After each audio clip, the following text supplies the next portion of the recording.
Good morning every one. ಜೀವನದ ವಾಕ್ಯ 11ನೇ ದಿನಕ್ಕೆ ಸ್ವಾಗತ.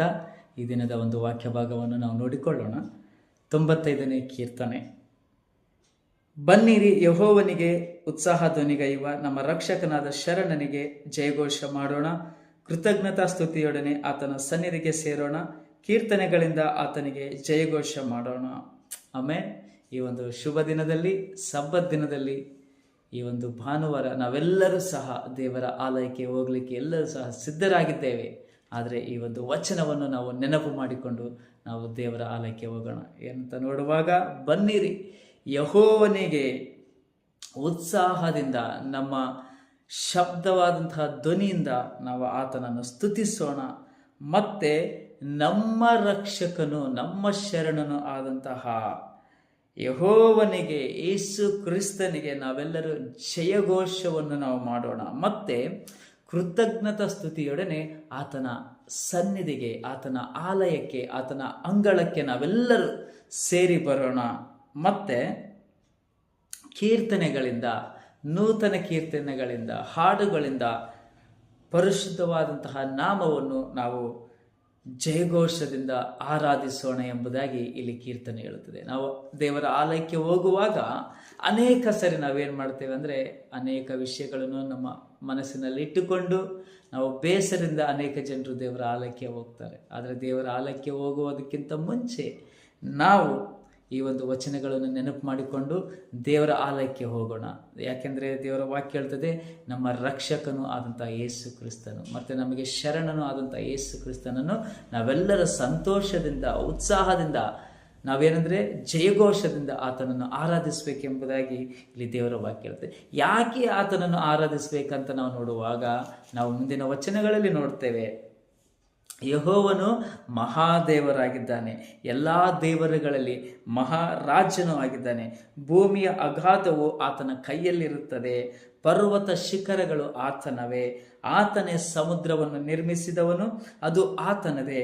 ಒಣ ನೆಲವು ಆತನ ಕೈ ಕೆಲಸವಾಗಿದೆ. ಬನ್ನಿರಿ, ನಮ್ಮ ನಿರ್ಮಾಣಿಕನಾದ ಯೆಹೋವನಿಗೆ ಸಾಷ್ಟಾಂಗವೆರಗಿ ಆರಾಧಿಸೋಣ. ಆತನು ನಮ್ಮ ದೇವರಾಗಿದ್ದಾನೆ, ನಾವು ಆತನು ಪಾಲಿಸುವ ಪ್ರಜೆಯು, ಆತನ ಕೈ ಕೆಳಗಿರುವ ಹಿಂಡು ಆಗಿದ್ದೇವೆ. ಆಮೇನ್. ಯಾಕೆ ನಾವು ದೇವರನ್ನು ಆರಾಧಿಸಬೇಕು? ಯಾಕೆ ಆತನ ಆಲಯದಲ್ಲಿ ಸಂತೋಷವುಳ್ಳವರಾಗಿರಬೇಕು? ಯಾಕೆ ಆತನ ಆಲಯದಲ್ಲಿ ನಾವು ಜಯಧ್ವನಿ ಮಾಡುತ್ತಾ ನಾವು ಶಬ್ದದಿಂದ ಆತನನ್ನು ಆರಾಧಿಸಬೇಕೆಂಬುದಾಗಿ ನೋಡುವಾಗ, ಆತನು ನಮಗೆ ರಕ್ಷಕನೂ ಆಗಿದ್ದಾನೆ, ಆತನು ನಮಗೆ ಶರಣನೂ ಆಗಿದ್ದಾನೆ, ನಮ್ಮನ್ನು ಕಾಯುವ ಆತನಾಗಿದ್ದಾನೆ. ಅದಕ್ಕಿಂತ ಹೆಚ್ಚಾಗಿ ಈ ಒಂದು ಸೃಷ್ಟಿಗೆ ಆತನು ನಾಯಕನು, ಸೃಷ್ಟಿಕರ್ತನಾಗಿದ್ದಾನೆ. ಆತನೇ ನಿರ್ಮಾಣಿಕನಾಗಿದ್ದಾನೆ. ಆಕಾಶ ಭೂಮಿಗಳನ್ನು, ಸೂರ್ಯಚಂದ್ರ ನಕ್ಷತ್ರವನ್ನು, ಮತ್ತೆ ಭೂಮಿಯ ಅಗಾಧವು ಎಲ್ಲವೂ, ಪರ್ವತ ಶಿಖರಗಳು ಸಹ ಆತನವೇ ಎಂಬುದಾಗಿ ಇಲ್ಲಿ ದೇವರ ವಾಕ್ಯ ಹೇಳುತ್ತದೆ. ಬನ್ನಿರಿ, ನಮ್ಮ ನಿರ್ಮಾಣಿಕನಾದ ಯೆಹೋವನಿಗೆ ಸಾಷ್ಟಾಂಗವೆರಗಿ ನಾವು ಆರಾಧಿಸೋಣ. ದೇವರ ಬಗ್ಗೆ ನಾವು ವಿವರಣೆ ಮಾಡಲಿಕ್ಕೆ ನಮಗೆ ಪದಗಳೇ ಸಾಲದು, ದಿನಗಳು ಸಹ ಸಾಲದು. ಅಂತಹ ಸುಂದರವಾದಂತಹ ದೇವರು, ಅದ್ಭುತವಾದಂತಹ ದೇವರು ನಮ್ಮ ದೇವರಾಗಿದ್ದಾನೆ. ನಾವು ಆತನ ಮಕ್ಕಳಾಗಿರುವಂಥದ್ದು ನಮ್ಮ ಒಂದು ಸಂತೋಷವಾಗಿದೆ, ನಮ್ಮ ಒಂದು ಭಾಗ್ಯವಾಗಿದೆ ಪ್ರಿಯರೇ. ಅದಕ್ಕಾಗಿ ನಾವು ದೇವರ ಆಲಯಕ್ಕೆ ನಾವೆಲ್ಲರೂ ಹೋಗ್ತಾ ಇದ್ದೇವೆ.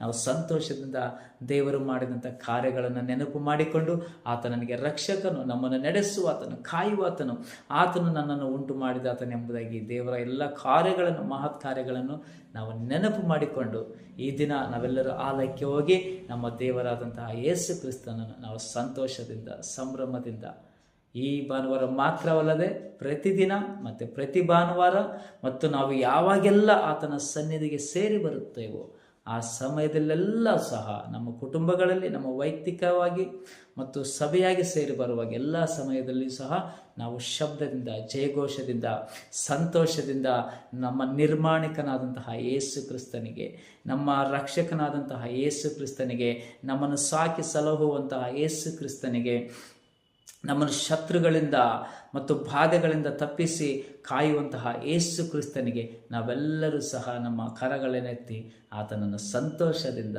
ಸಂಭ್ರಮದಿಂದ, ಪೂರ್ಣ ಹೃದಯದಿಂದ, ಪೂರ್ಣ ಶಕ್ತಿಯಿಂದ, ಪೂರ್ಣ ಮನಸ್ಸಿನಿಂದ ನಾವೆಲ್ಲರೂ ಸೇರಿ ಆತನನ್ನು ಆರಾಧಿಸೋಣ. ಒಂದು ವಚನದಲ್ಲಿ ನಾವು ನೋಡುತ್ತೇವೆ, 3ನೇ ವಚನದಲ್ಲಿ, ಯೆಹೋವನು ಮಹಾದೇವರು, ಎಲ್ಲ ದೇವರುಗಳಲ್ಲಿ ಆತನು ಮಹಾರಾಜನಾಗಿದ್ದಾನೆ. Amen. So is greater than any other. Is only one God to all of us. One creator, one God is none other than Jesus Christ. Amen. So ನಾವೆಲ್ಲರೂ ಸಹ ನಮ್ಮ ದೇವರಾದ ಯೇಸು ಕ್ರಿಸ್ತನನ್ನು ಆರಾಧಿಸೋಣ, ಆತನನ್ನು ಘನಪಡಿಸೋಣ, ಆತನ ಪರಿಶುದ್ಧ ನಾಮವನ್ನು ಮೇಲೆತ್ತಿ ನಾವೆಲ್ಲರೂ ಸ್ತುತಿ ಮಾಡೋಣ ಪ್ರಿಯರೇ. ಸೊ ದೇವರು ಈ ಒಂದು ವಾಕ್ಯವನ್ನು ಆಶೀರ್ವದಿಸಲಿ. Thank you. God bless you. Have a wonderful Sunday. Amen.